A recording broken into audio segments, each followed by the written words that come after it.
Good evening, everybody. I think we'll get some feedback here. We'll get started now. All right, on behalf of the Palos Verdes League of Women Voters and the Palos Verdes Peninsula branch of AAUW and the Palos Verdes Chamber of Commerce, I'd like to welcome you to our candidates forum. Ooh, this is We have a little feedback, yeah. There you go. Right now? Oh, maybe you fixed it. No, you're fine. When I put it totally away from you. Oh, that's, yeah, it's still there. You're gonna fix it.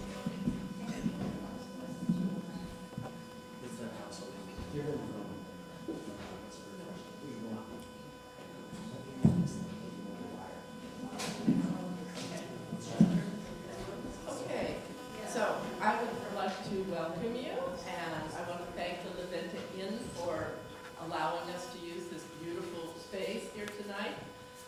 It's really appreciated. My name is Dr. Mary Ellen Barnes. I am going to be the moderator tonight. I'm a member of the League of Women Voters.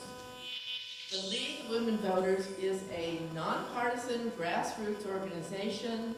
We empower voters and we defend democracy through advocacy and education at the local, state, and national level. We never support or oppose candidates at any level. Now I would like to go over the format and the ground rules for tonight's forum. We are taking written questions from the audience. So if you want to ask a question, we have several ladies roaming around with cards and pencils, and just get a card from them, write it down, wave it, they'll come pick it up, and they'll bring it over here. Each of our candidates will have up to 1.5 minutes to answer the questions. They will all answer the same question. We do not want anyone addressing a question to one person only. Those questions just won't get asked unless we can rephrase them to be applicable to everybody. All the candidates participating tonight have signed agreements that they will abide by our rules and our timetable. After I introduce the candidates, they will each have 2 minutes to do an opening, and after that, we will start in with questions. The order in which they are sitting and answering questions was drawn a few minutes ago. We drew little numbers from a box. After the openings, we're going to take questions, and then finally, the candidates will each have 1 minute to answer, to do a final summary statement. We have 2 timekeepers tonight right down in front. We have Allison and Julie, and they will give you a heads up on your timing. If you don't see it, it's okay, I'll tell you also. You know, you can actually finish your sentence. If they say, you don't have to stop right in the middle of a sentence, okay? But don't go on and on and on, because then I will cut you off. The league is not videotaping tonight's forum, but PVRRG has our permission to tape the entire forum tonight, and then they will be posting the entire uncut version on social media. So if you see clips, and I mean clips of this forum out floating around social media, it was not from PVRRG, and it was not used with permission of the league. I would like to remind you that this is a forum. This is not a debate. So there are not going to be rebuttals. If you don't like what the other person says, you're determined to not get to rebut it. Also, this forum is designed to be a nonpartisan setting so that if any of you are undecided, you can hear all these positions. Also, I would like to remind the audience that support for any particular candidate or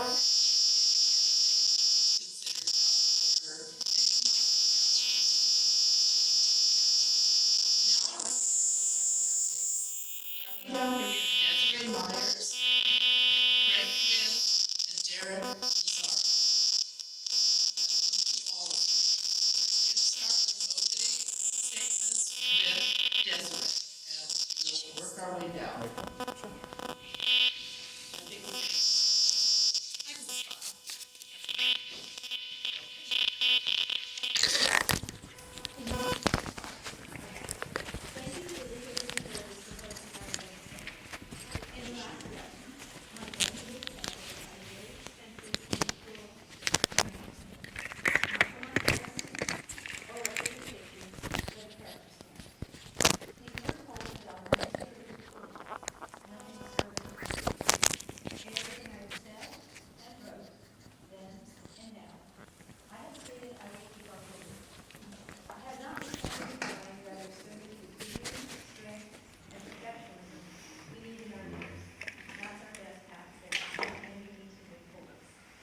I think we can-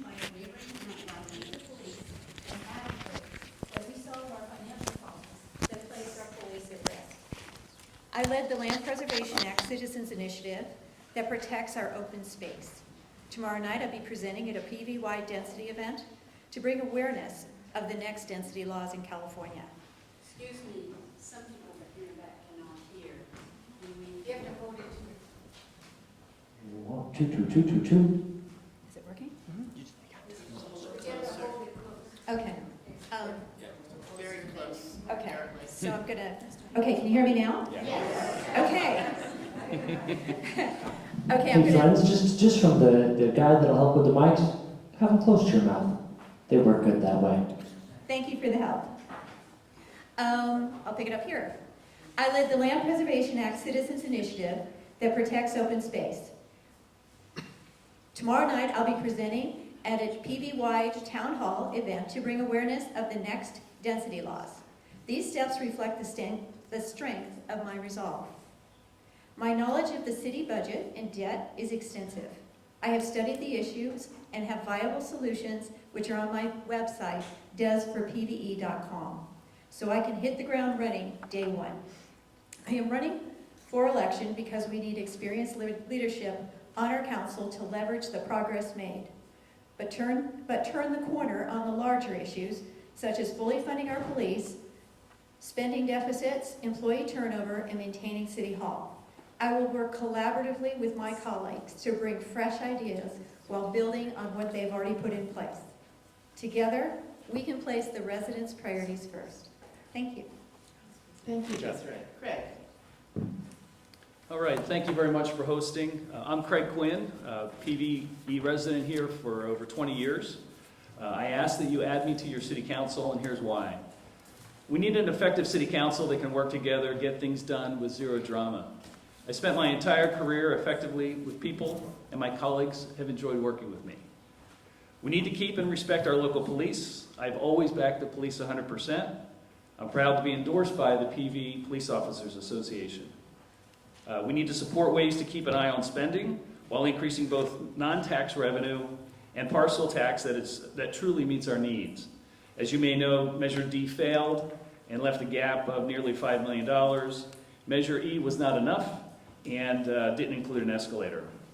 I support a greater number for a replacement parcel tax in 2027, and will work with the residents, with you, and the council to get it right the next time. We need to work with the city council to support and respect our city manager and staff so that we can recruit, train, and retain the best people possible in their city hall. Let's stop the revolving door. We need to support all efforts to maintain our parklands, neighborhood compatibility, balance residents' views and tree preservation, and find ways to maintain our local zoning and development in light of the unfunded mandates that are coming down from Sacramento. About me. 30 years of sales and sales executive experience in the healthcare industry. I know how to motivate teams. I'm an active listener. I build consensus, drive towards common sense solutions. I've managed P&L, negotiated benefit contracts for corporations, cities, and unions.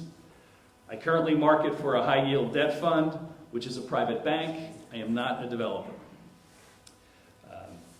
I've been on many volunteer boards, including the president of the PV High Booster Club, and I served at PV Golf Club's membership committee. Colleen and I raised two wonderful sons, Jack and Joey. They thrived in our local schools and went to SMU and now live back here. Blessed to be in a position to help. Please add me to your city council. Thank you. Thank you, Craig. Derek? Hello? Can you hear me? All right. I'm Derek Lazar. No, turn it on. Okay. Hello? Is there a light on? Push it to the right. Let's see. Should be. Hello? That's There we better, go. yeah. Okay. All right. Hi, everyone. I'm Derek Lazaro. I'll start with a little bit about myself. I grew up here in Palos Verdes Estates. My family's been here since 1954. I'm a lawyer by training. I've also been a small business owner. I've also been an IT executive, and I'm a cybersecurity expert. Currently, I spend most of my time running IT departments. This is an important election here in PVE because, in a sense, I believe that this is a referendum on which direction we want this city to go in. And we either want to do what's necessary to keep the police and keep a functioning city government that operates the way that I think we expect it should and provides customer service and public safety services that are adequate, or we don't. And one of the reasons I decided to run for city council is because I was speaking to some of the current city council members and I was asking them, what is the plan to replace Measure 8? And the answer that I received, and I don't have a lot of time, but it was inadequate. There was no plan. Not enough of a plan.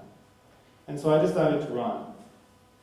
What you'll hear me talk about today are three main things. One is keep the PVE police and do what's necessary to do that.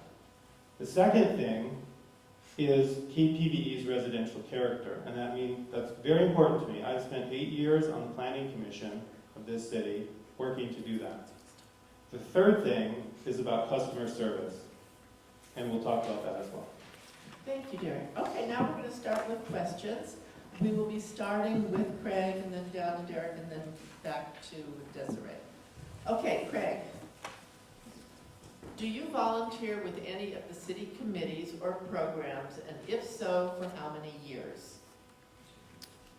I do not currently volunteer with any of the city programs at all. Most of my most recent time has been with the PV Booster Club locally, and not necessarily with the city.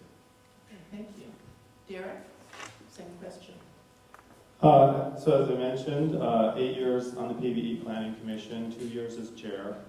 I've also been on the Malaga Cove Homeowners Association board. I recently stepped down from that role to run for city council. In the 8 years I've been on the planning commission, and let me just say this, and I'm not bragging when I say this, but that's longer than any other city official has served in this city. The city council members have only been around for 6 years. The city hit the reset button 6 years ago. And since then, we've had 5 city managers. We've had multiple police chiefs. We currently do not have an HR director. We don't have a finance director. We don't have a public works director. Half the positions in the city are empty. Again, it's a referendum on the future of the city. And so I've seen that from the inside, and I've been a good soldier. I have for the 8 years, I'm appointed by the mayor every 2 years. I have not spoken up, frankly. Not much, only a little bit in private. And as I said, I decided to run for city council because we need to fix all of this. Thank you, Derek. Desiree. Yes, I was on the city's technology committee, and I was on their pension ad hoc committee, which ran for about a year. I was on Malaga Cove Homeowners Association board. I spearheaded the Land Preservation Act, which is now law, worked with the council, who then, I assembled a team of 25 people to get all the signatures. We got over 2,000 signatures in only 30 days.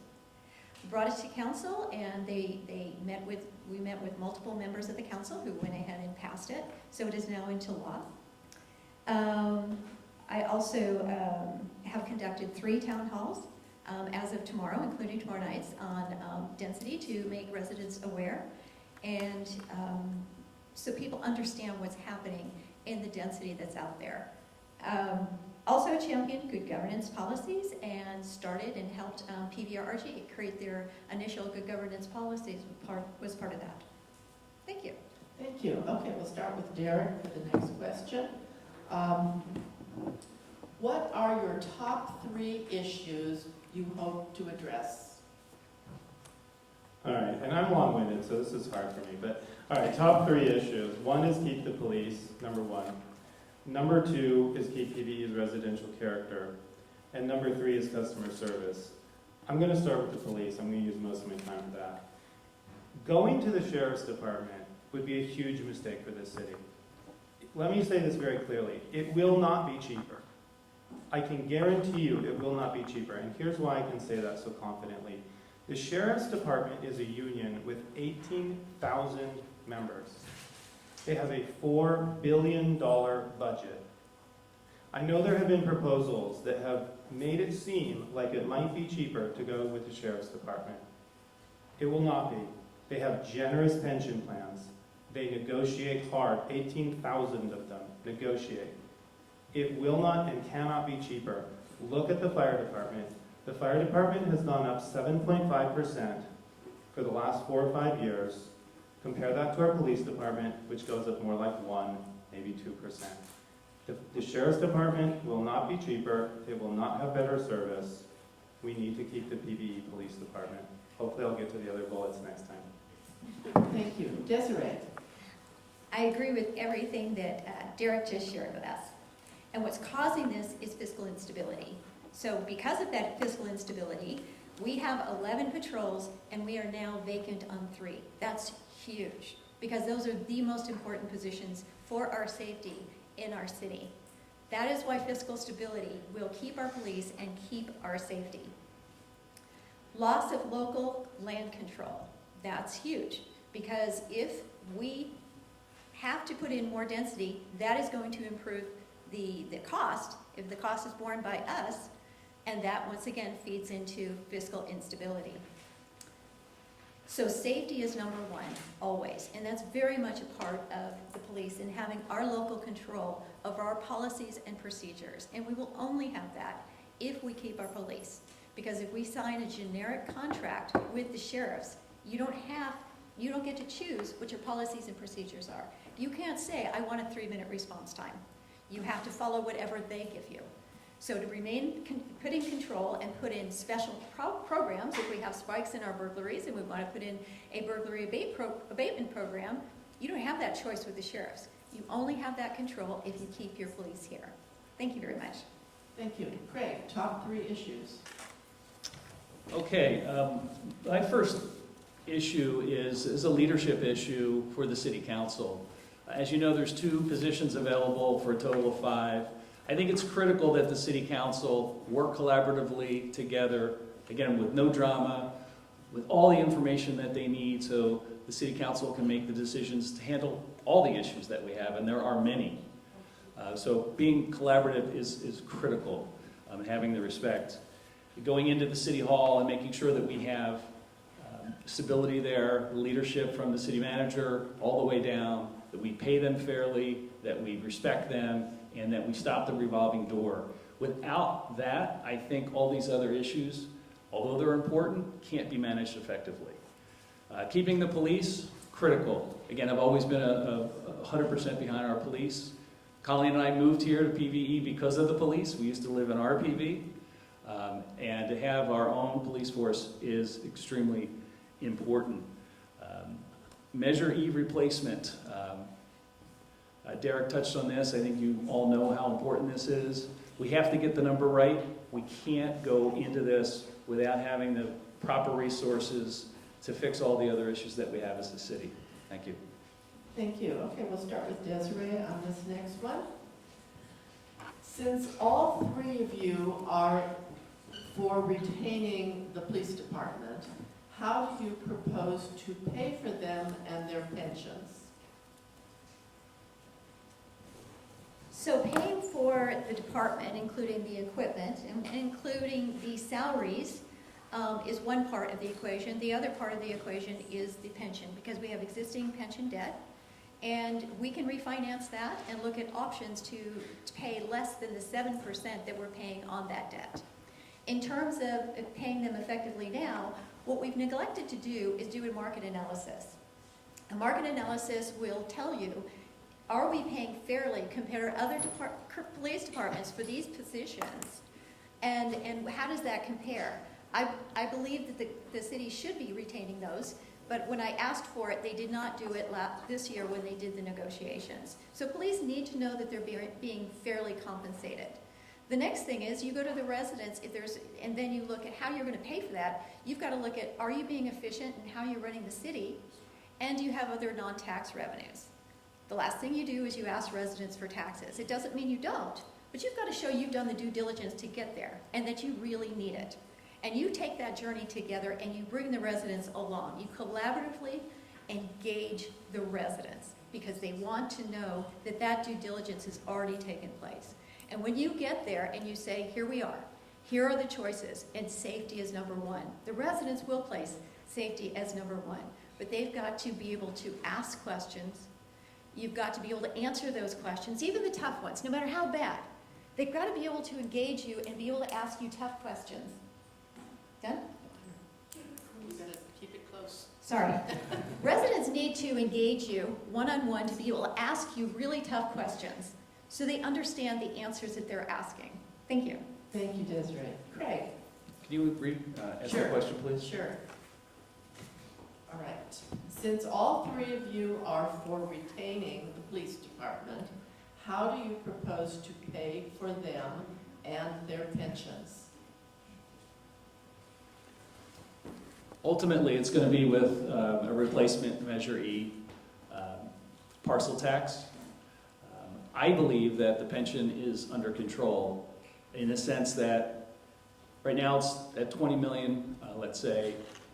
Part of that is because CalPERS missed their mark a couple of years ago. They were negative 6%.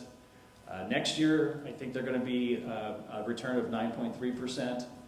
So that number, or the 20 million, will likely go down, and it will go down even further still. So I think it's something that is under control, and we can manage it.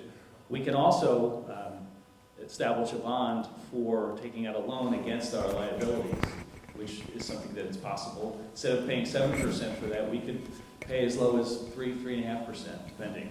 We could talk about that later. But clearly, we have to make sure that all the other spending is under control, that you guys believe that the city's doing what we can to at least tighten their belt as much as possible, and then take care of the police along the way. Thank you. Thank you. Derek? So I think that this issue has been radically overcomplicated. And I think that a major problem in this city is that we have had voices for several years now that have been trying to make it seem so complicated. The pensions, the funding for the police. It is not as complicated as those voices have made it sound. What we need to do is simply pass a replacement for Measure E that tracks the actual needs. It's right here on this piece of paper, and you can come and look at it if you'd like after the meeting. It's somewhere in the ballpark of $3 to $3.5 million more than what we get today. The city council, and this is one thing I agree with some of my opponents on, the city council has not told us the number. They have been reluctant. They have been afraid to do so. I agree with Des on that. Don't agree with her on everything. They should tell us the number, and then we should move forward. But we should not spread fear about the pension liability. It is not as complicated as it is made out to be. The new pension policy, on top of that, by the way, we paid off $2 million of it, and we're on track to pay off more. So we need to stop spreading fear. Pass the Measure E replacement, move on. It is not as complicated as people have made it out to be. Thank you. Okay, we'll be starting with Craig on the next question.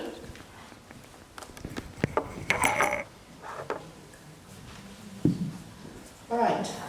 Did you work on the committee to pass Measure D or E? And did you vote yes or no? I'll start out with, I voted yes on both. I did not work on those committees. I was working on behalf of the Palos Verdes Unified School District bond, which I also felt was something that was needed at that time. So no for our current city, but I did vote yes. Thank you. Derek? I did not work on either committee, although I vigorously advocated for both of the measures. I voted for both of the measures, and I vigorously debated one of the other people at this table because my message has been the same for about 7 or 8 years. My message has always been, we know basically what we need to pay for with the police. At the time, it was closer to $6 million, and by the time we replace Measure E, it'll be closer to 9 to 10. The math is really not that hard. Again, it's literally right here on this piece of paper. I'm not a math guy. I couldn't create this, but I can read it. The city council has been reluctant to tell people how much it's going up because Measure E today is 5 million, and again, we are probably going to need to go to at least 9 million. That's a fairly significant increase. For most homes, that's something in the ballpark of $700 a year. It's not pocket change, but it's not astronomical, and it is a lot less expensive than other cities in terms of the kinds of levies that they have. If you look at Rolling Hills, if you look at other cities, what we have is actually quite efficient. Again, I think it's time to stop being afraid of this and just move on. Thank you. Desiree? Yes. Measure D was a tax that was going to be a tax stack. That was found in the staff reports on April 11th, 2016. And what happened was there was a meeting with the council at the golf course, and what they decided is Measure D would be the first tax, and it would be followed by another, but that was not told to the people, that it was going to be a tax stack. I don't believe that that's the approach any council should take to win over trust. You have to show people the whole picture of what we're going to do and let them know every step of the way. Not do this far and then we're going to come back for more, but we're not going to tell you right now. In regards to Measure E, I spoke at the podium that night and am recorded. It shows on January 10th, 2018. You'll see my recording on the City Council. I said, I absolutely support the police, but this tax is not enough, and you're going to have to come back for more. And the problem is that's not what they were telling people. They were telling people, let's just pass this now. They were telling people this will save your police, but it wasn't enough to save the police. Residents deserve to know the truth, the whole truth, because that is how we get trust. Good or bad, they need to hear good and bad information and ask questions, engage and experience what that information means to them, and then bring them all along. And that is how we earn trust as leaders. Thank you. Thank you. Got a lot of police department questions here. So all sort of sound alike. Okay, we'll be starting with Derek here, and then going to Desiree, and then ending with Craig. This is a pretty short one, I think. Are any candidates officially endorsed by the PVE Police Department? Yes, Craig and I are both endorsed by the PVE Police Department, and I'll use the remainder of my time to say this. The police morale is really declining in this city, and we've lost a good number of officers. And I think that one of the reasons that that has happened is because of all of this uncertainty. And as I said a moment ago, you know, my wife and I both work full-time. We have small children. We're trying to save for retirement. You know, we pay huge property taxes. We bought our house not too long ago. I don't want to pay $700 or $800 or $1,000 more myself. It affects everyone's budget. But it is the cost of doing business. And I want to reiterate one other thing that I said earlier. The sheriff's department would not be cheaper. Look at the fire department. It is a huge union. Nothing against the fire department, but it is fundamentally a massive union. You cannot negotiate against an entity like that when you are a tiny city with a budget of $30 million. You simply cannot. And so just keep that in mind when you think, well, I don't want to pay more taxes. I don't want to pay more taxes either. It's reality. It's what it takes to have public safety. It just is what it is. And we've got to look at the morale issue or we're going to lose more officers. Thank you. Desiree? Yes, I have communicated with Chris Crisfield, who is the police union president. And like the other candidates, he offered to allow me to apply for an endorsement and said that I could be recorded by their police consultant to answer questions with the, in front of them, which conceivably would be shared with the union members. I chose not to be endorsed, and I will not be seeking any endorsement for any outside interest or special interests that come between me and the residents. I stand before you, or sit, without any kind of endorsement, nor have I asked for a single one. I answer only to the people. I am completely unencumbered, and I work only for you. But that means putting your safety first. And that means a respectful and honest engagement and relationship with our police. Aaron Bilda is somebody who led the smear campaign against me as the police union head in the last election, and he and I have sat down and had a long coffee. I honestly really like the guy. I don't know what to say. I just really like this guy. He's a really good human being, and just trying to understand and understanding why did they have that fear that didn't really exist. And he said, well, you're going to take our pensions away. I said, no. He said, no, you were working with Pete Constant. I said, no, and I showed him the full report. I showed him the full report that showed that we were going to fully fund their pensions. So he understands that. Thank you. Thank you. Craig? So yes, I do have an endorsement from the PV Police Officers Association. It's an interesting process. It started with a questionnaire where I was responding to a number of questions. And then there was a one-on-one meeting, which in my mind is really an opportunity to build trust with the police officers. And for them to look at me and to see whether or not I was somebody that they could trust. Doesn't mean I'm in their pocket, doesn't mean anything, just building the relationship from that standpoint. And I was very happy to have done that. Then I had another meeting where they did another series of questions, etc., on videotape. So the process was thorough, and I got through it with endorsement. So I think that's a good thing for you and for me. If I sit on city council, they know that they have someone they can trust, and they also know they're not in my pocket. So I'm happy to have it. I definitely think we should keep them as pleased as possible. The morale, as Derek mentioned, is waning. You have cities all over the county that are paying these incredible amounts of money to bring people over. Torrance is offering $100,000 to bring on an officer. I think there's no better place to work as an officer than Palos Verdes Estates. It's probably one of the safest places that they could work, and we should keep them and keep them happy.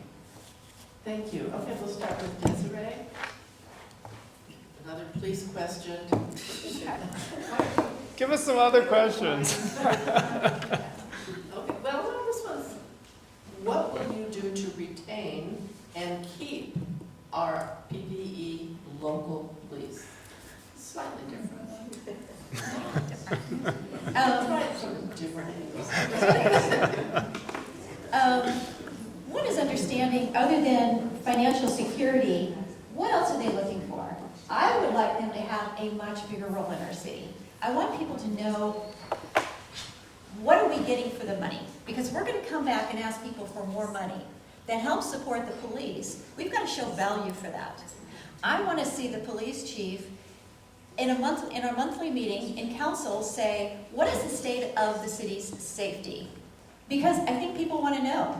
And if the police chief says, you know what, we're having a crime spike in burglaries, great. I turn around and say, what do you need from us, in support of that? I want there to be an open feedback. I hear people in Monte Malaga saying, I don't see the police patrolling around here. Well, that's a misunderstanding. Maybe it's where they are. What is creating that? Well, what is that feedback we can ask them these interactive questions of, are all streets in the city patrolled once a day? That kind of interaction and understanding how we can bring people together with a common understanding. We need a police presence out there. We want people to see that our streets are being patrolled. And we want them to be able to stop and say hi to the residents as well as we create those relationships. The other part that we've talked to death is really about the financial. They need to know that we're on solid financial ground so that they won't leave to another city that they feel is on more stable ground financially. We're running deficits. That is a concern for them. Thank you. Thank you. Craig? So one of the things I think is important is, again, eliminate all the fear around pensions and let them know that we have it under control, that we're going to be able to make the payments, that we support them, and they're going to have what they need to do their job. When they hear a bunch of noise and they think that we're not going to be there for the long term, they look elsewhere, and again, they can be bought off with bonuses, etc. So that's not good. I think it's important for all of us to get to know the police and to appreciate the police and interact with them and tell them that we appreciate them and that we like that they're here and that you hope that they stay and they're part of the community. It sounds, gimmicky, but it's really important for police to know that the residents really like them and want them here. I don't know about you, but every time I see a police car, I wave, I smile, I give them a thumbs up, and off we go. That's not necessarily going to keep them around, but if we all did that, can imagine how they'd feel. And when it came down to a couple of bucks going to Torrance or some other location versus, I don't want to leave my friends. I don't want to leave them high and dry. I want to protect the city. I think is critical. Thank you. Derek? I think Craig made an important point earlier about not being in the pocket of the police. I mentioned my family's lived in the city for many, many, many decades, and I want to clarify one thing.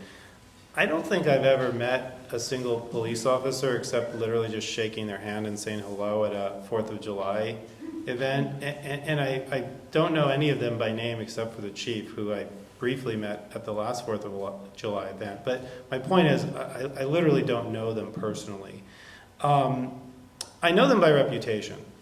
And I have seen what they have done, and I've knocked on hundreds and hundreds of doors around this city, and every single person that I have spoken with has said, I've got a great story about the police. There was a time I had a prowler, or there was an issue, or whatever, and they were here in 2 minutes. And, to me, that is inspiring and positive, and I think we have to make sure that message remains loud and clear, and that reality remains the reality in our city. I want to briefly say, there's a reason we're running deficits. And the reason we're running deficits is because Measure D was opposed and it failed, and because Measure E was too small, because the same people opposed it and scared the city council into making it too small. Again, we just have to be realistic about this. I don't want to pay bigger taxes than we have to either. But if we run at it and just constantly say, we don't want to pay, and then the city council makes it too small, yes, we're going to run deficits. It's math. Thanks, Derek. All right, we'll start with Craig on this one. This is kind of a long one, so bear with me. If you need me to repeat it, just say so. There have been considerable staff turnover in recent years. We've gone through 5 city managers too. What can you do to keep staff, good staff, and city managers? And then the second part of this is, would like to know your thoughts on maintaining our changes to neighborhood compatibility. To neighborhood compatibility. That's a separate question. Well, so those are the 2 you handed me. Okay, so, all right. We're just going with what are we going to do to keep good staff and city managers because of all the turnover? Okay, Craig? Yeah, so I think a lot of us in this room and around the city have been in business, are in business, have managed staff, have hired and trained staff, etc. You have to pay them, number one. So again, we went on the cheap, in my opinion, not paying market rates for staff. And so therefore, you get a person that may not be as motivated to stick around and they're looking for another job. I think because of all the issues that are going on in the city, they put a lot of pressure on the staff, all kinds of requests for information, and they don't have all the technology that they need to respond to all this information, so then they tend to be burnt out, trying to keep up with all this information. So then you lose staff, and then you have more people that have to get burned out because they're understaffed. So to keep and retain staff, I think you have to pay them, you have to respect them, you have to really think about what you're doing in terms of asking what they are doing for you, and so you don't overburden them. We don't let them Zoom from home, from my understanding. A lot of them come from far distances, and they look for other jobs because it's either easier to get to work, or it's something that they don't want to stick around for. So I think respect's going to go a long way. We have to pay them, train them, motivate them, love them, keep them, and they'll be a better product in the long run. Thank you. Derek? I agree with everything Craig just said. He said it very well. A couple other just specific ideas I'd throw out there, and I've led very large IT departments up to about 450 people as a senior executive, and you do have to treat people well, and you have to understand where they're coming from, and you have to promise them stability. And if you do those things, then generally they do stick around. I will also say people leave bosses that are overbearing and difficult, and I think as the city council, the next city council needs to frankly think about that and maybe back off from some of the micromanagement that I think we have observed in the past. One other specific idea that I've had is I think we need an assistant city manager in this city. And the reason why I think we need that is because the current city manager is running around just dealing with a million things and trying to fill all these vacant positions and trying to hold the city together, and is not able to think strategically and not able to bring the staff along. And we need two people, I think, who can actually hold this city together and heal it, and then and move it forward in a healthy way. Okay, Desiree? Yes. That's all. I think we need a market analysis to find out if our staff is being paid adequately compared to the market. We don't know that. And so that needs to happen each year before we go into negotiating with the unions. Next, we need digital records. Right now, they're putting things in file cabinets. They can't find them. This is crazy. We don't even have a zoning map of the city. So we're losing staff. Can you imagine not having the ability to search for documents using online search criteria? And then when residents want records, they have to go find them instead of residents being able to use self-serve records requests. Burnout is a huge issue. I've heard that over and over, where they're doing jobs of multiple people. I also heard recently we're at a 30% vacancy rate. One of the bigger problems I observe is that when you have a lot of management turnover at the top, well, you're starting all over, or you're getting all this new direction, everything you've done has just been wasted. We've had a number also of ad hoc committees that didn't actually produce something that went through. So you have something like with the tree and view thing. That didn't go through, but yet staff met every week for a year, and it didn't go anywhere. This is frustrating, as anybody would be. So they need good projects and less management turnover. In terms of what's happening, we just had a new police chief put in place, which is great. Love Luke. And then we've had the planning director in place, but we haven't had, our public works directors has left, and we don't have a finance director. So we're missing all those people at the top, and that does have a problem, creates a problem for them. Thank you. Thank you. All right, we'll start with Derek. How would you solve the traffic backup problems at Phoebe Drive North and Via Corta?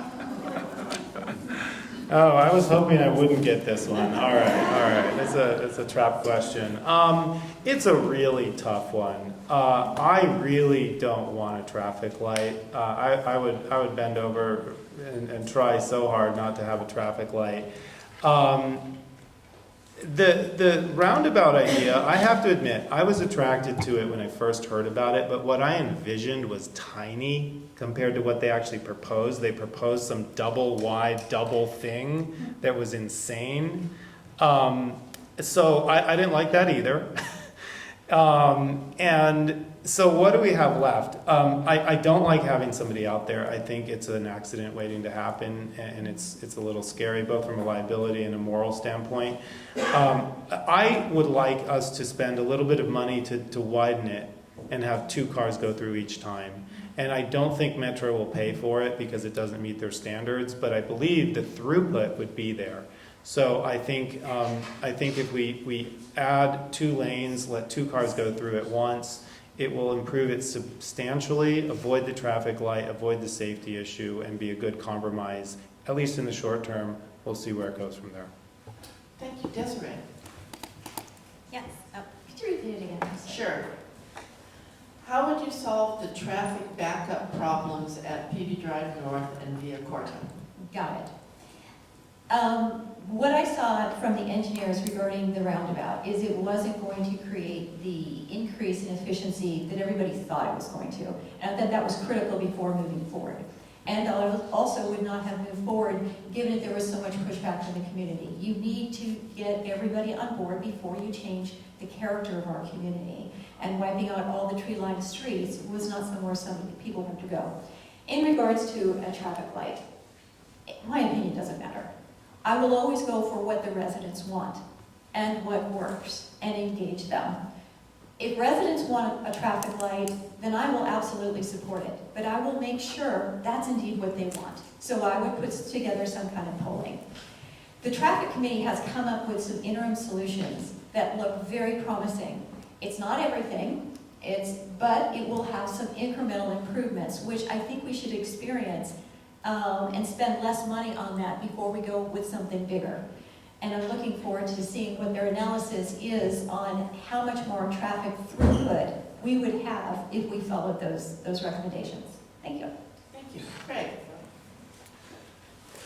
Okay, I believe that what's being floated is if you've ever driven on PV Drive North and Silver Spur, if you're coming down Silver Spur to PV Drive North, you have the ability to turn right versus just going to a stop sign and then turning right. So there's a throughput over to the right. I believe what's going to happen is they're recommending that we widen the median, have 2 lanes go through. There's only a right turn lane for those that want to turn right, and everybody else is going to go that way. I believe there is some Measure M money available for us to do what we need to do. Right now, I don't think we have the money to do it.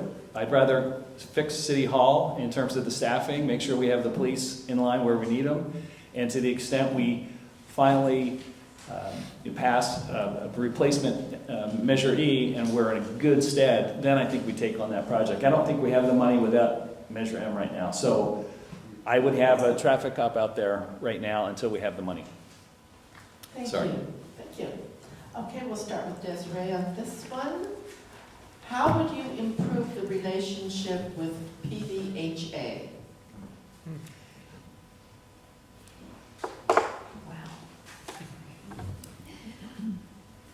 Okay, how would I improve the relationship that the council has with PVHA? We have an ad hoc, 2 people on council, that is supposed to be actively working on them. And we've had quite a bit of churn on the PVHA side. It's always difficult to understand whether PVHA wants that relationship and what they're doing to move that forward. The first thing I would do to approach this is be very specific as to what we need to solve and how that benefits both of us. And that is my approach. I don't know who the 2 ad hoc are that's assigned right now to meet with them and what they've actually done. But that is how I would approach it with them.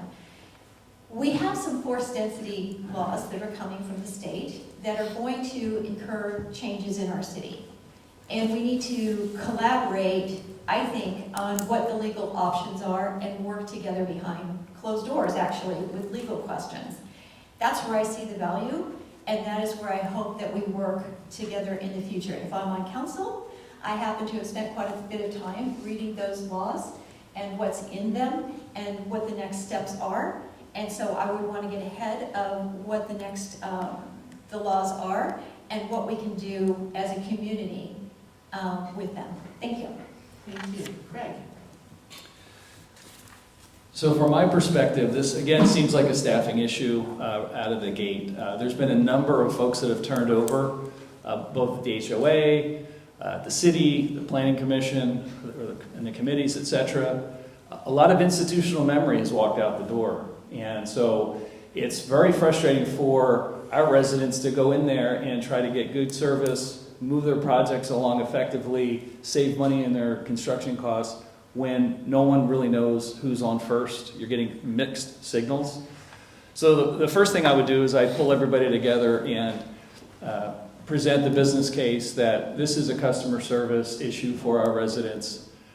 We have to get it right. We're frustrating everybody, and the overruns in terms of costs are too high. And in concert with the replacement for the parcel tax, we got to give something back to everyone and say, look, we're going to get this under control, get these people talking so that our projects are much more efficient. And I know a number of you in this room have been through that frustration. So it's about communication. Someone needs to get everyone in the room, put a plan together, and keep the lines of communication open. Thank you. Derek? I mentioned at the beginning that my three big issues were keep the police, keep PVE's residential character, and customer service. And I think this touches on those last two significantly. And, you know, I'll say this. I have a close working relationship with Christine McNamara and other members of the PVHA board. And I've had some vigorous debates with them. I don't always agree with them, but it's a constructive working relationship.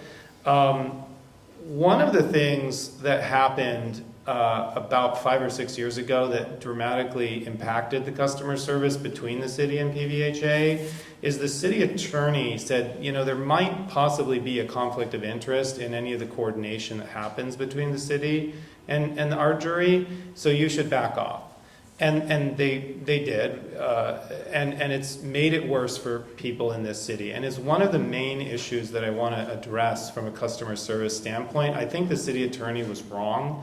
I think in general, the city attorney that we have had, they're a little skittish. It's not good when your attorney's kind of skittish. And I think we need somebody with a backbone and somebody who just analyzes things differently and can navigate that and find an answer to that will serve the residents as opposed to some theoretical legal concern. Okay, thank you. We'll start with Craig on this next question. Okay, this was the one I started to ask a few minutes ago, and I was wrong. Would like to hear your thoughts on maintaining our changes to neighborhood compatibility and PVE character. Does that make any sense to you? So how do we maintain it, basically? Yeah, that's what I would go Yeah, me with. too. So many of you hopefully know that the housing element that's passed down forces us to create density in our community. Most recent housing element was 199 units. We're going to have another one come down the road here. We'll probably be double that at some point. If we don't build fast enough, Sacramento's going to come down upon us, and they're going to take some of our local control away. I think one of our strongest components is the fact we have an HOA, we have CC&Rs, we have the ability to work our deed restrictions in a way that can finesse this, and we can still maintain as much control as possible. Last week, Governor Newsom just signed a bill, AB 450, which took the affordable word out of their law and just said this is now a housing law, and you don't have to worry. You have to worry about affordability, but you can't stop these projects because they're not affordable. That's critical. They also passed another 32 laws that day that are all housing laws. So we've got a lot of work ahead of us. The cities need to band together and come up with a way to push back on Sacramento at some point and stop this. And it's not going to happen until somebody builds something in your backyard or my backyard or somebody else's backyard. We got to band together now, respectfully push back so we can retain our zoning and development rights here in the city. Thank you. Derek? So, for the 8 years I've been on the Planning Commission, this has been a significant focus of my life. And it is really tough. As Craig noted, the state is passing new laws all about housing density and things like that, practically on a weekly basis. One of the things that's unique about PVE is we're one of just a handful of cities in the state, including Hidden Hills and Rolling Hills, that have a citywide HOA and the CCNRs. And that is a significantly protective thing. However, it's also a delicate thing. When I started on the Planning Commission and we started seeing some of these laws coming around that same time, I wanted to sue Sacramento like that day. And I was taught by other lawyers that are specialists in this area that it's basically a coin flip lawsuit. And if we lose big, we lose the war. And so instead, the strategy that we have taken is to basically comply with the requirements of the laws, but to comply in ways that very much minimize the impact on our city. And one thing that's very important to understand is we are not required to build the density, we're required to zone for the density. And that is an important distinction that we've been able to navigate. And if you look around, there hasn't been any building in this city. We're going to have 7 years on the RENA cycle, which start basically now again. So we're in a pretty good place for the next 7 years. After that, hard to say. Thanks, Derek. All right, Desiree. So the downside of not zoning in time for the housing element, which was due in 2021, is you're subject to something called builder's remedy, where anybody can buy a house next door to you and fully build it out as high as they want to, not go to the planning commission, and go ahead and put it all the way to the edge of the property. Just like they had one that was submitted in RPV that was on one single family lot, 1 acre, and it had 80 units, 13 stories tall. That can happen to you. Unfortunately, we are still not compliant. We are on the same timeline as RPV, and what happened was they approved their housing element the same night that they also did the rezoning. That made them compliant. We still have not rezoned, and that isn't even scheduled to happen sometime next year. So we are still subject to builder's remedy in our city, and let's hope it doesn't happen. I agree with what Craig just said, and that is we have to band together. That is why I'm presenting at the town hall tomorrow night at the Peninsula Center under One Hill. That is an initiative to try to bring people together, grassroots, across all 4 cities, so that we can inform residents, we can inform our city councils, and we can take the right steps to do what we can to protect ourselves.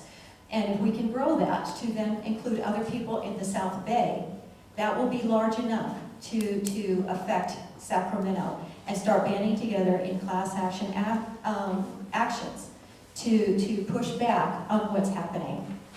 This is coming to our schools. They have now decided they're going to put housing on our school sites. Thank you. All right, I would like to start with Derek on the next question. Have you ever cost the city of PVE money due to your requests for information? No, I have never submitted a request for information to the city of PVE. I'll say this. I have heard so many people in door knocking and talking to people talk about how this city is not transparent. And I don't completely disagree with Des on this point. I actually agree with her. This city is not transparent in the way that it should be. It's a little hard to explain, but I think the current city council is really inspired to be everybody's friend.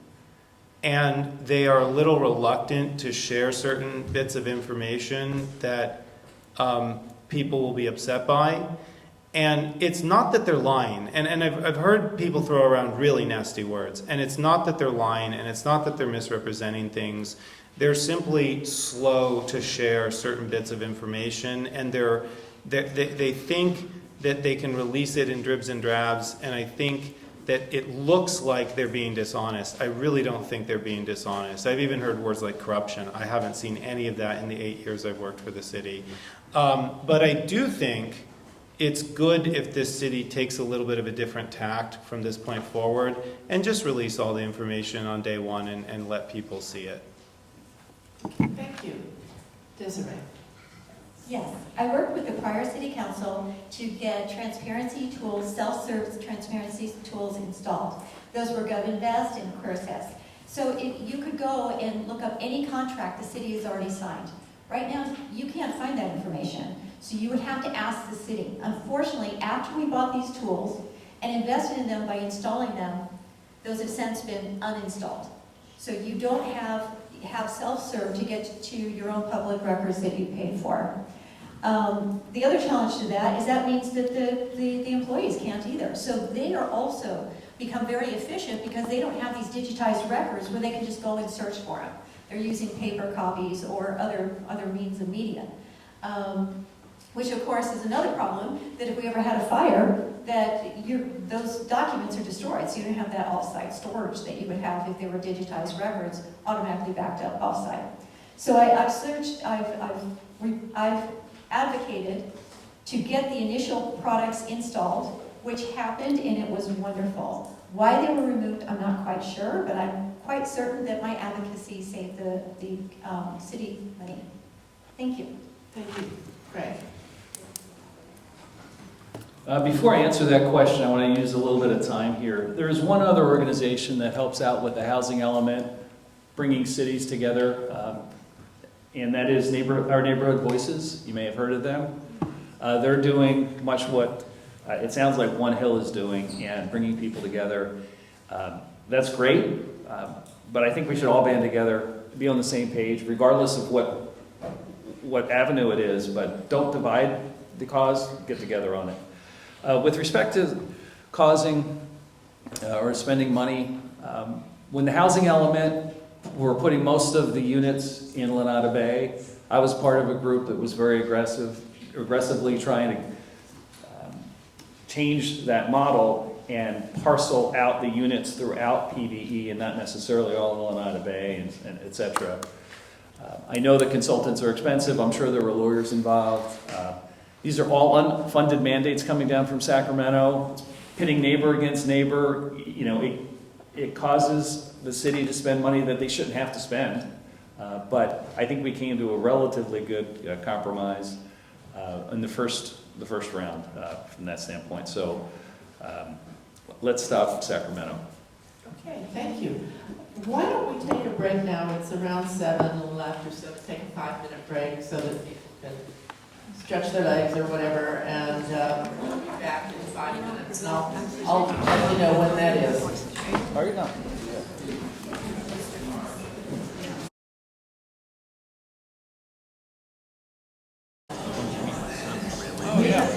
Start again now. And we're going to start with, let's see, where did we end up with questions? How many more do we have? How many questions? Lots? I think we've got about 10 more questions. Okay, here. good. Okay. Okay, so I've got. Are you still taking more questions, or is that it? Yeah, you are? Okay. All right. Yeah. Why, did you have some more? Were those 10 yours? Oh, thanks. Okay, Test, so test. Thanks. we ended up just before the break with, you started, right, Mr. Just I think before so. the break, yeah. Yeah. So we're going to start with Craig for the next question. And we're going back to a police department question. But it's a little different. It's a good question.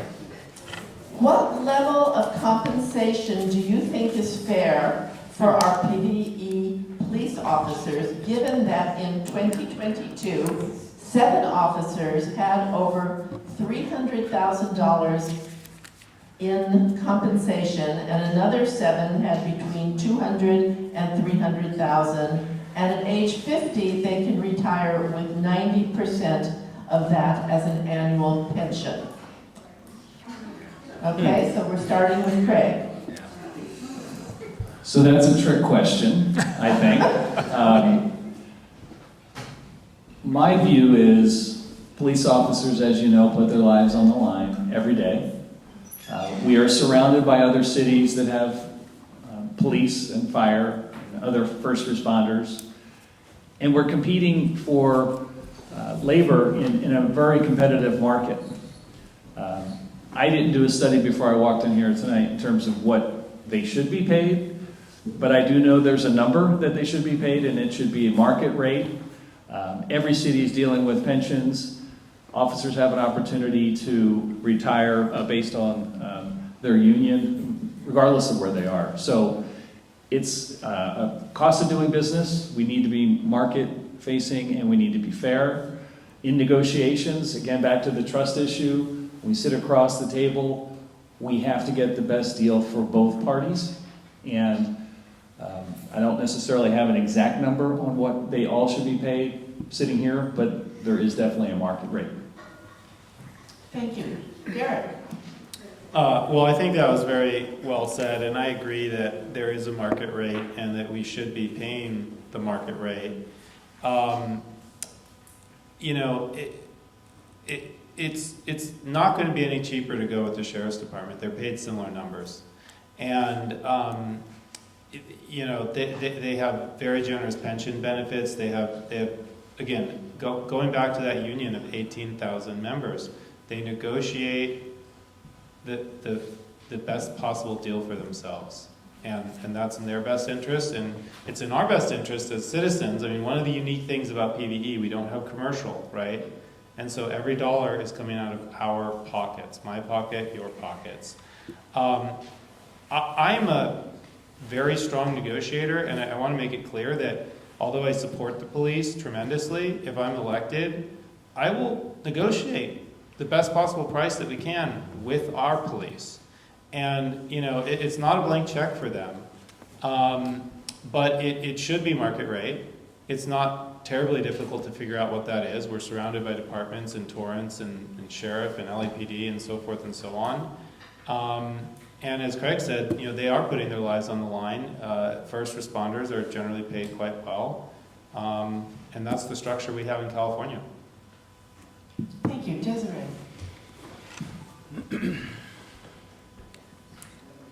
I agree with the market rate. When you go in to negotiate with a union or any employees, you need to know what is the competitive rate in the market at that time. Unfortunately, the city did complete a negotiation this year and sign a contract this July, and that lasts 1 year, so they'll be renegotiating another contract next year. But they didn't have a market rate analysis when they went into this negotiation. I believe that they should do this. We've done it before when Katrina was here, who ran HR, and she would get those market rate analysis before the union negotiations. Because you need to know you're paying people fairly. They deserve to be paid fairly, otherwise they're not going to stay. That's just the way it works. I am going to clarify one point on the town hall that I'm giving tomorrow night. It is with our neighborhood voices. We are not divided. We are working together. Great. Thank you very much. Thank you. All right, we'll start with Derek on this one. Thank you. How are you going to prevent the city from having another Bay Boy debacle? Good question. You know, the Bay Boy case is interesting, and I don't pretend to know every detail of it, but I will say this. A lot of the evidence that was presented against the city was 20 years old.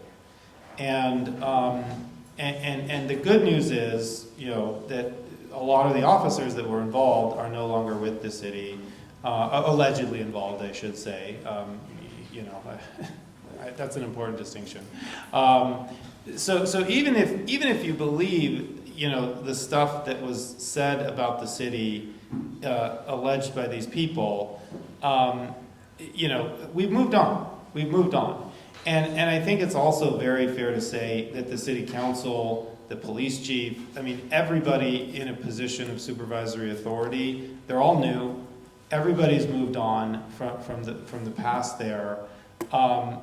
You know, I mentioned I don't really know the police officers personally, but I have heard countless stories about them, and I do have my own stories about their actual service, and I have faith in them.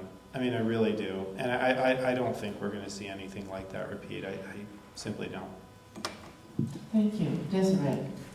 I agree that we don't have that same culture now that we used to. And I mean that as a city or even wider than the city, that those kind of reports would go through and council would hear them. Again, I like the idea that there is a monthly State of the City safety presentation or just a report out from our police chief, giving our police a higher recognition and stature in our city. So people know what we're paying for. So we are to ask people for more money. There's a correlation to what they see. I don't think that's going to happen again. But if there is, that's a constant communication between the council and the police chief going, do you see anything like that happening? Thank you. Thank you. Craig? So I agree with everything that was said here. I do have a different twist on this. I don't think it's going to happen again. I think there's a lot of accountability, a lot more communication. I think we got the message, and we're going to be much more open publicly as people come in to use, you know, our beaches, etc. In California and Los Angeles, you know, we've got a very lax situation where we're not, you know, Gascon, for instance, is not necessarily doing everything he can to make things punitive for people that are breaking the law. A lot of people are getting let out, misdemeanors, things have been stepped down, etc. So that's not helping us, in my opinion. So I'd like for us to do our job, and I'd like for the LA attorney and everybody else to do their job as well, so that we're all in concert, because it's way too lax in many areas, and that could be a problem for us down the road. Thank you. Okay, we'll start with Desiree. Regarding a possible future parcel tax, how will you solve our revenue versus expenses problem without reducing our already struggling city services, including the police services? Well, the first thing that we need to do is look closely at our finances. I advocate an accrual-based budget, because here we have City Hall that's dilapidated, and at budget time, nobody talked about it. Why? Because our budget doesn't include depreciation or a meaningful discussion that some of our infrastructure has been depreciating or need to be repaired. The second thing is that we've got to realize the rate of interest is going up faster on our pension debt than the rate of increase on our revenue. That has to be kept in par so we understand the circumstances, and that whole discussion has to happen at the budget time. Then we have to do the analysis about how much more money we need to keep the current services, or whether the current services are what people want. Because there could be some services that they don't quite value as much. Are they okay with a monthly street sweeping? Or it can go through another line, so that we become in concert with the residents. And so we come forward and ask for more money, that we know that they already support it, because they already know what it stands for and what it's going to give them. And they were part of those trade-off decisions. Thank you. Thank you. Craig? Can you ask the question again, please? Sure. Regarding a possible future parcel tax, how will you solve our revenue versus expenses problems without reducing our already struggling city services, including the police services? So how do you solve it without reducing services? Right. I think it's a revenue issue, clearly. We have to get to the right number. We need an accelerator in that number, in my opinion. We need to identify all areas of services and make sure that we know what it is that we agree that we want to have in terms of services, how often we want to do the weed abatement, tree maintenance, all the other things that are needed, and come up with a number that is sustainable. And I think Derek mentioned it before, we can't sugarcoat that number, we can't make it a number that's not going to help us in the long run. So the key is find out what the revenue number is, get the support of the residents, obtain that, be fiscally minded, and move forward. And we'll continue. We'll have the services, and we'll have the money that we need. Thank you. Derek? So one of the things I think we have to do is get our contractor situation under control. And, just to cite a couple of specifics, the weed abatement contract in this city went from $400,000 to $1.5 million in 1 year. And one of the reasons that happened is because the city council and the contractor couldn't come together. The contractor walked away, and the other bids that they got were triple. Things like that have happened before in this city. The city also has spent huge amounts of money on studies. We've seen like the study for the roundabouts, and there was another study that I objected to. It was before the Planning Commission. It was $50,000 to study if we should maybe repave the Del Sol Fire walking trail. $50,000 just to evaluate if we might want to do that. And I said, take that out, please. And they're like, that's not really why it's here. I'm like, just take it out anyway. But that's the kind of thing that we've done a lot of in this city. But let me just say this. Fixing the contractor issue will help. Actually, let me say one other thing about contractors. We have contractors negotiating with contractors. The weed abatement contract was not negotiated by a city employee or by the city attorney. It was negotiated by HR Green with a third party. We've got to get away from that. There's more to say about the budget, but I'm out of time. Thank you. Okay, we'll start with Craig on this next question. What is your position on the housing element that the city council sent to Sacramento? My position on the housing element that we sent to Sacramento? That's what it says. It took a while for our city to get to a point where they parceled out the units in the correct manner, evenly, somewhat evenly, etc., instead of piling it up all in Lanada Bay, for instance. I think the final product that they sent up was appropriate. I would have liked to see more ADUs in that project, but I think the state said you can only have a certain amount of ADUs, and the reason I say ADUs, a lot of those are kind of behind houses. You don't see them from the street. It helps us keep our neighborhood compatibility. We still have a housing unit that's affordable. I'm ultimately happy with the end product, except for I'd like to have seen more ADUs. Thank you. Derek? It did take a long time to get to where we are with this. Part of that was the communication between the city and the residents was difficult, and finding, a consensus on the sites, even though there aren't many sites to choose from, it was still a very contentious process. And the city council largely took that away from the planning commission and negotiated it directly with folks, and then basically just handed us packages and said, this is what you should approve. Then it went back to the city council, and then they approved it. It is a good thing. We ended up with something that works quite well in the context of the city that we have and the state laws that we are up against. It will ultimately protect us for the next 7 years. The one concern I do have about where we are today is there's actually a CEQA process that I think nobody understood, including the city attorney apparently. And we now have to move, Des alluded to this earlier, I think, we now have to move through this CEQA process before it's actually finalized. And I think we need to look at it, and if the city attorney missed it, I think they should be fired. Thank you. Desiree?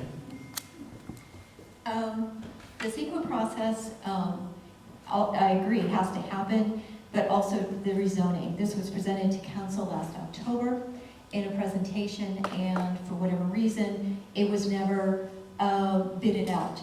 And it turns out this is work that has to be bid out, and it was finally an accepted bid 2 weeks ago. So that means a contractor can start doing the work, and they expect us not to be rezoned and compliant with the state until sometime next year. I think about March was the estimate. This was due in 2021. We had some challenges with the contractors that we had, and I think this is the third contractor that we had to let a couple go before it worked out. And then there was stumbles with engaging the community. And by the time the community found out about it, they didn't know that this was being forced by the state, so there was some outrage from the community, not understanding the circumstances, and that is, the city is not forcing this on you, it's really coming from state mandates. So people started to understand that, and then there was pushback about not in my neighborhood kind of thing. And that's when I think that the council did a good job of engaging residents. There was a good town hall over at Lenana Bay Elementary. And they sat there and listened to everybody. They were willing to stay and listen to everybody.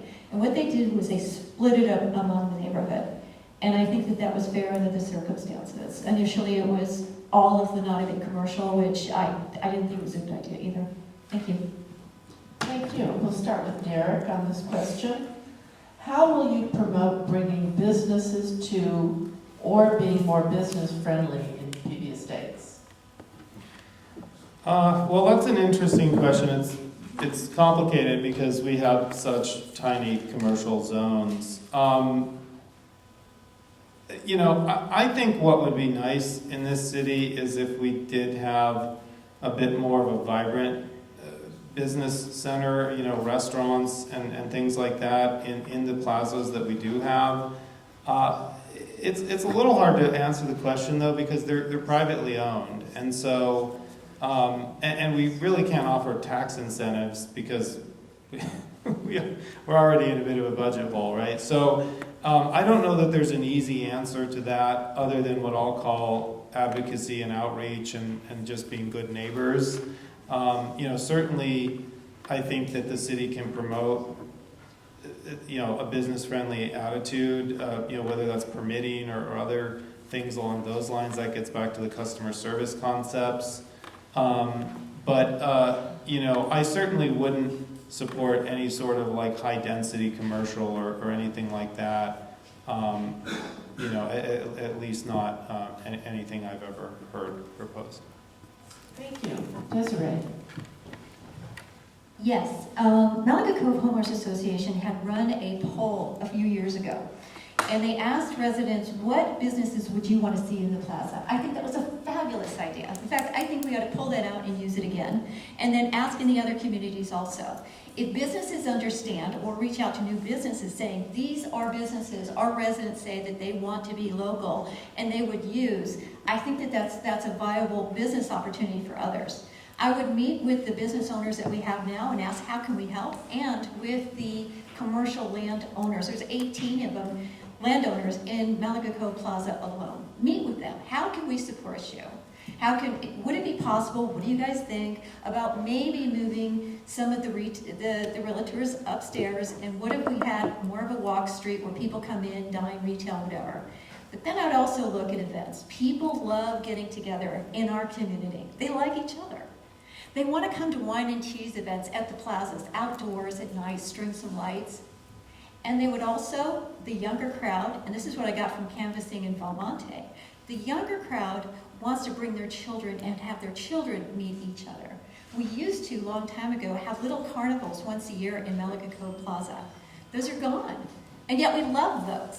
So bring that kind of thing back where people have an opportunity to gather, just like we did in Malaga Cove Plaza over Christmas. Thank you. Thank you. Craig? So the one opportunity to start, I think, is to meet with the PV Chamber of Commerce.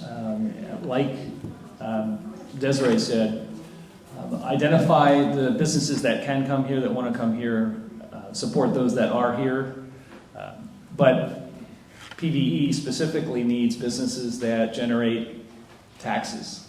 So although we want all kinds of businesses, retail is critical for us so that we're not constantly going into a parcel tax with other sources of revenue. So it's outreach more than anything. finding out what's available, and then making sure that our business licensing is market rate so that we can incent people to come into our community. Thank you. Okay, we'll start with Desiree. What are the roles of contractors in the city? Currently, or what they should be. And there is a problem. In fact, we've had it to where contractors are reporting to contractors that are reporting to contractors. There's no accountability. So we're going to start with multiple layers here. One is we don't have good contracts. We should have a good template of a contract that is filled out by employees that say, okay, what are you going to be paid? What is the scope? What is the quality of service? And that should be delivered and signed off before you can send in an invoice. Right now, they just send in the invoices and there's no sign-offs. We've got to change that whole process. And this means training the employees and giving them a good template on how to fill these in. The next thing is we need a good bidding process, of course, but one more efficient. Right now, it takes a lot of effort to do bids more formally. There's a way to do them less formally that I set up at Toyota. I would show this to them. The next thing is that we shouldn't have contractors reporting to contractors. One of the things that happened was one time the council was approving a contingency, meaning that 10% add-on after that bid, after the job was done, but there was no change order. Well, you're supposed to have a change order, but the contractor said, no, we're going to pay them because there's money in the budget. Well, that's not what you do. So you've got to have all these practices in place. But you don't want, you want employees doing the bidding and holding the contractors accountable. Thank you. Thank you. Okay. So I think the overall role of a contractor is to provide services that we as a city can't provide ourselves, right? So you outsource, you bring in contractors to do the work. And to the extent you're understaffed, you may need more contractors, or you may need to outsource more activities and jobs as you move forward. In terms of the numbers, I mean, we're outsourcing for trees, for weed abatement, for the planning department. We contract our fire out. HR Green is also doing work with the planning department and others. And the list goes on and on. The key is to make sure that they are doing what they say they're going to do, that they bill us appropriately and not over market rate, as I mentioned before. They're held accountable. And then we do have a bidding process that vets the best and the brightest for all the contractors that we use. Thank you. Thank you. Derek. So I couldn't agree more that contractors should not be reporting to contractors, and contractors should not be negotiating contracts with contractors. I mean, I think as a baseline, we just need to start with that. I think that there have been some proposals or rumors that it's been so hard to fill some of these positions in our city. Again, going back to the HR director, the finance director, the public works director, et cetera, that maybe we should just contract all of those positions out permanently. I think some city council members are at least considering that idea, entertaining that idea. I think that would be a mistake. As Craig said, you contract out things that you can't do well yourself, and you want institutional knowledge on the core services, right? And I think that goes back to the concept of customer service as well. You want people who actually are invested in the city, invested in the community, and want to truly deliver the best possible customer service to our residents. But I think that we really do need to rein in some of these contracts, and the process needs to be tighter. And we need to designate a tough negotiator, whether that's a new city attorney or somebody else who's really going to do a good job with the contracts. Okay, thank you. All right, the next question, we'll start with Craig. The city council wants to put another bond measure on the ballot next year. Will you support the new bond measure? So I'm not aware of a bond measure that's going to be put on the ballot or next year. There is a possibility for us to put bonds on if we need to. We could put a bond or ask for a bond to take care of our liability for our pension. It would take our interest rate down from 7% to, let's say, 3.5%. That needs to happen only after we as a city pass a replacement Measure E parcel tax. So the parcel tax has to be in place before we do anything else. But there is merit in having a lower interest rate from that standpoint. There was discussion or rumors or whatever about potentially floating a bond if we were to do something with the fire station, the police station, city hall, and build a much larger state-of-the-art facility. There's no way we're going to do it out of our general operating budget, so I think there's room for that in discussion. I don't necessarily know how far along it is at this point in time. Okay, thank you. Derek? So the question is about a bond, but I think we have to talk about both measures and bonds. As I've mentioned before, we clearly need to replace Measure E to continue funding operationally the police and public safety. As I've said, I think it's somewhere in roughly the $9 million range to do that. Could be slightly more, slightly less, but it's in that range. In addition to that, the city faces a number of significant infrastructure issues. City Hall is the most serious, where there's actually concrete and rebar spalling, and true structural deficiencies.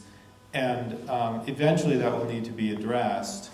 And I believe the best way to do that is with a bond where we clearly delineate to the citizens of the city, what is this money for, why do we need it, and how much do we need? I don't think we're ready for that conversation just yet. I think we need to get past the replacement for Measure E.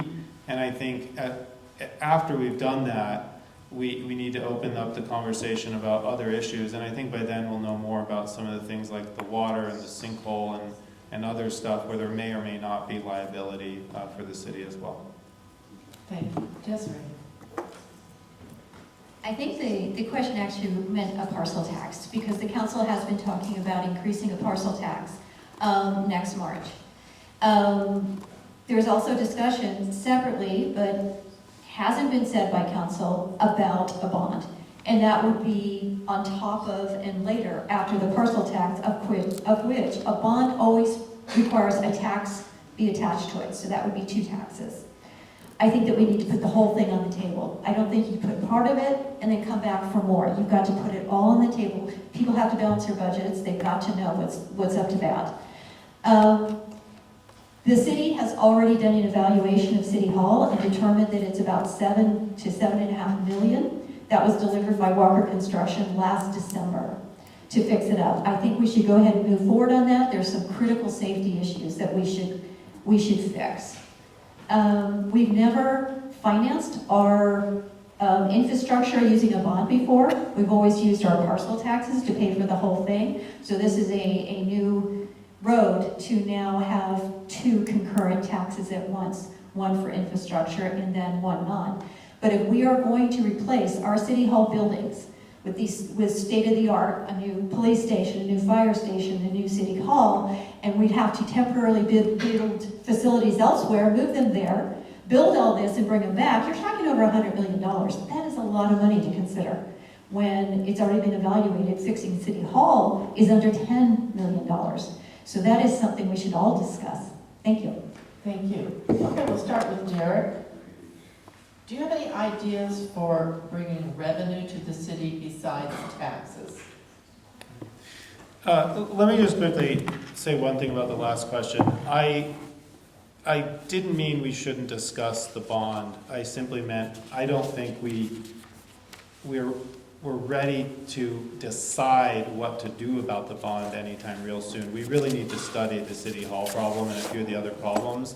But I fully agree that we should have full and open conversations about what a bond will eventually look like. And as I'm talking about it now, clearly not hiding the ball on that.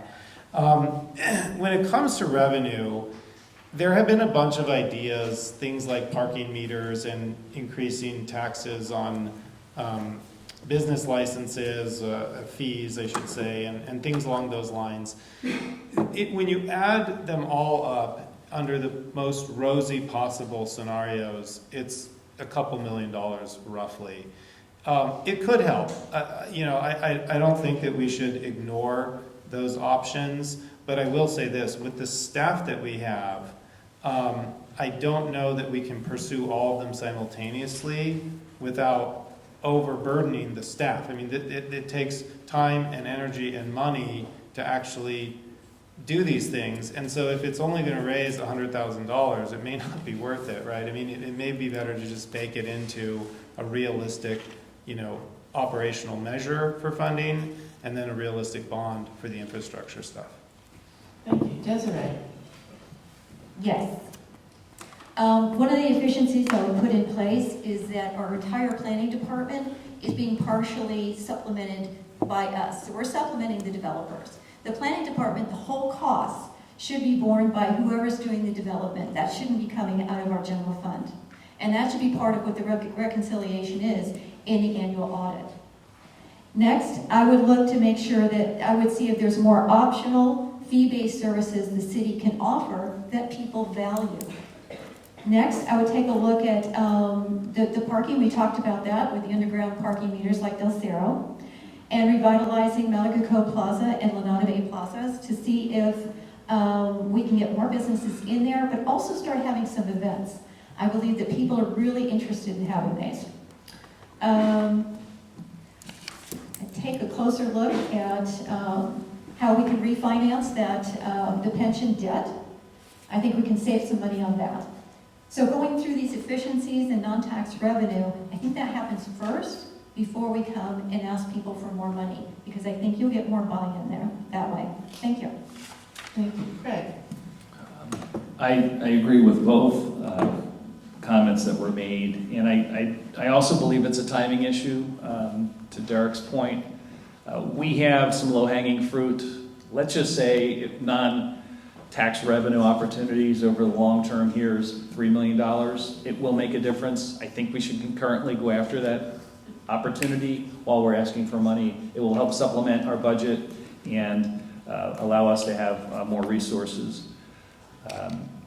One idea, in addition to other things that were mentioned, clearly the parking is key, but even opening up our shooting range at the police officer at their headquarters to local residents, along with some training program, even if it's an annual license, etc. I think you could raise some revenue there. I think it's a needed service for the residents that are interested in that.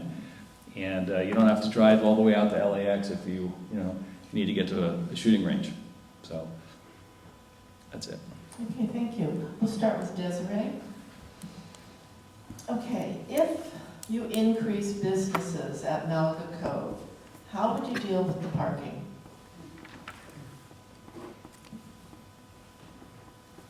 One of the ways is we need to take advantage of some of the separate parking lots that are not being fully utilized. One, if you're facing the fire station, there's a parking lot off to the right that's underutilized.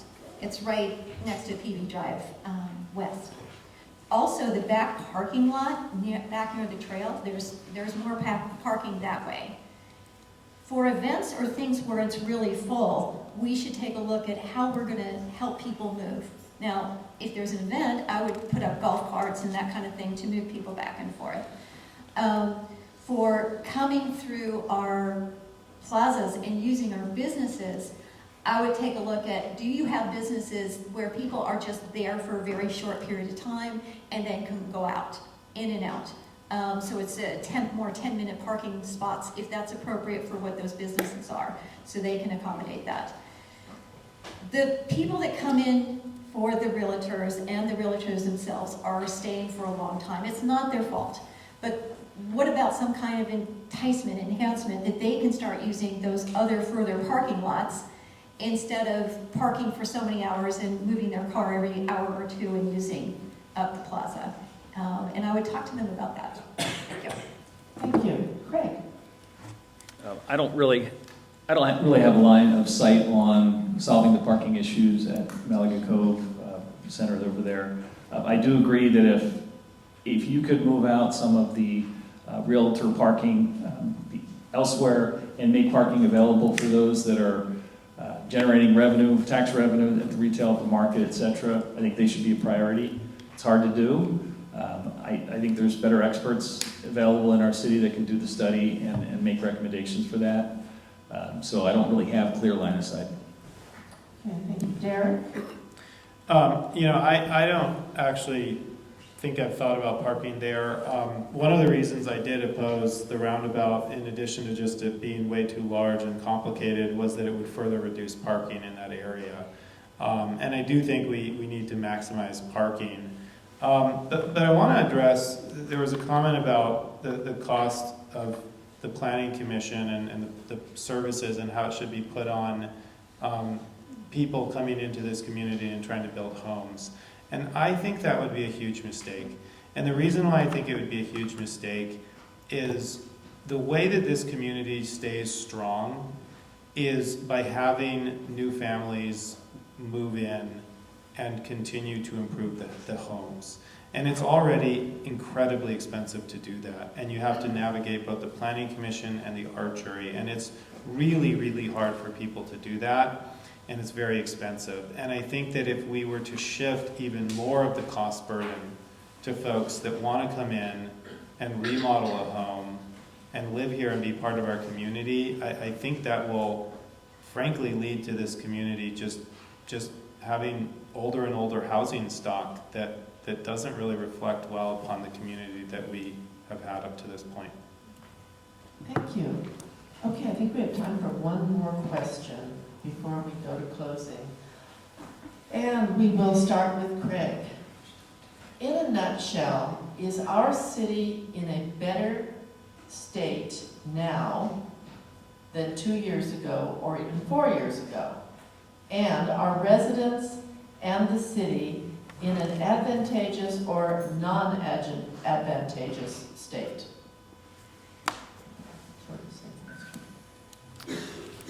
So I would couple this with what's going on at the national level in terms of inflation and other things that are driving costs for all of us.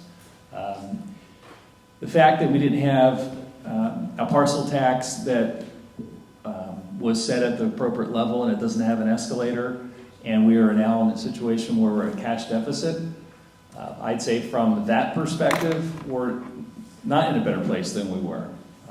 Or a worse place than we were, but we can work our way through it, for sure. But there's all sorts of cost pressures. There's many things happening from crime and things that are happening out of Sacramento that are rolling down into our community that we have to pay attention to. We have to right-size it, both from a fiscal perspective and also make sure that we have our police here so that bad things don't creep into our community and make it worse. So we are in a good place that we have people that can help fix it, and we've got residents that are willing to do what we need to do from a parcel tax to fix the financial side of it so that we can take care of the other side of it. But we need work. We've got to do work. Thank you. Derek? So I think that this city is clearly in worse shape than it was several years ago, and I think that 5 city managers in 6 years, all of these open vacant positions, all of these contractors, the morale issues that we're starting to see with the police force, it's pretty serious, frankly, and it's really kind of what inspired me to run for city council. I've got a 4-year-old and a 6-year-old. I've got a wife that works full-time as a doctor. It was not a decision that I made lightly, and I did it because I think that we are headed in the wrong direction as a city. The current city council members are great people. I like all of them. I'm basically friends or friendly with all of them. I can collaborate with all of them and get along with all of them. But I do think that we need to take a bit of a different tact and have a bit of a different focus. And earlier I said I think some of these budget issues are a little bit more simple than we've sort of portrayed them. And I want to reiterate that point. Part of what has happened in this city is we have made everything too complicated. It's a $30 million budget. It's not that big. USC's $4.5 billion. It's small. It's not that complicated, okay? We can figure this out, but the way to figure this out is by just making decisions and moving forward with a little bit of confidence and also thinking about, both the police, the residents, and the employees. We've got to be in this together. Okay, thank you. Desiree? Yes. We are running our first cash deficit this year. It began in July at $2.5 million. We were in better fiscal shape before, 2 years ago and 4 years ago, and we have more debt than we had before. So financially, we're not as well off. The turnover with the residents started in December of 2019, and so we've seen that turnover ever since, and those morale issues. We do have the state density laws that are another burden for this council to have to work on, and things are changing all the time. That didn't exist before. There are also, I cannot read my own writing. There is a lot of, CalPERS has lost a lot of our money in the market on pensions. This is not the police's fault. This is because CalPERS is owned and run by the state of California, and they put through legislation that limits our options. They have lost our money in the market. So we put money aside for our police pensions. It isn't because our police are so overwhelmingly expensive. It is because they turn around and invest that in the market. We don't have a choice, and they've been losing our money in the market. So far, that shows us $20 million on the balance sheet, but we have what's called a fake asset up there that's worth $9 million that the auditors themselves have said, recording, that that's going to turn into a liability. It's really $29 million, and they keep losing our money. We have to deal with that. Thank you, Desiree. All right, now we have run out of time, so we're going to go to closing. I'm sorry that there were about 3 questions I didn't get to. And none of them were on the police either.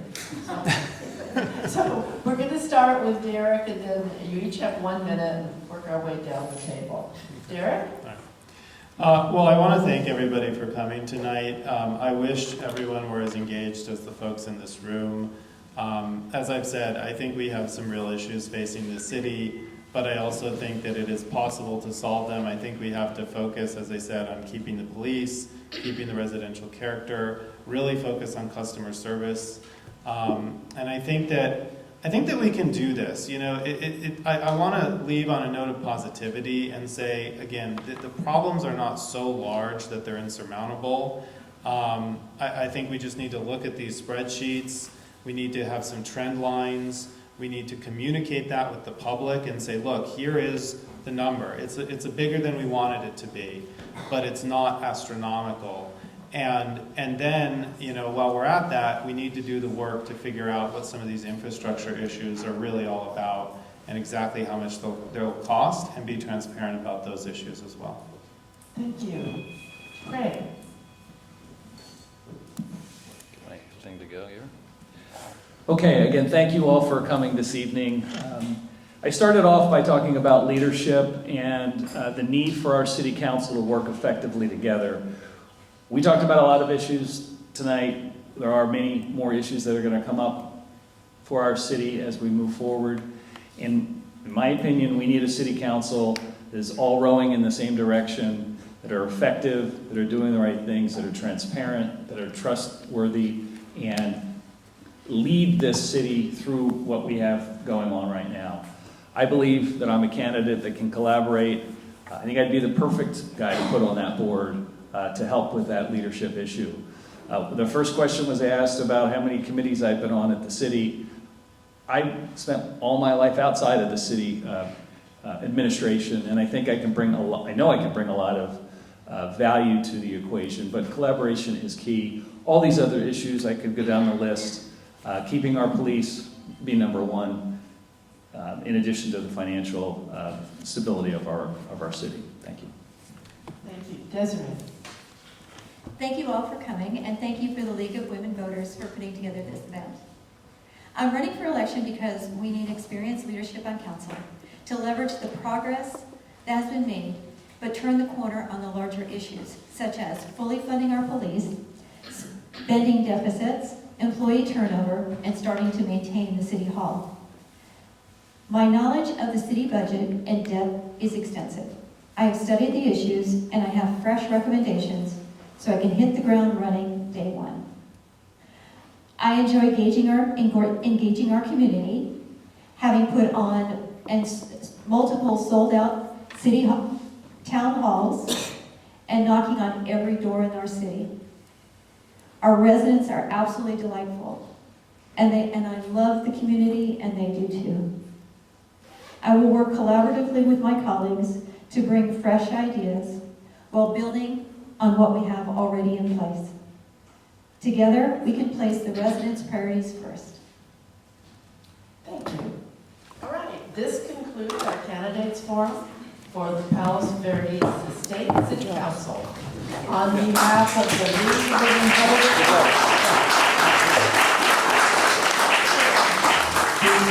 Branch of the AAUW and the Palos Verdes Peninsula Chamber of Commerce, I want to thank the candidates for participating tonight, and I want to thank our audience for coming and asking such great questions, and thank you to our volunteers who helped tonight.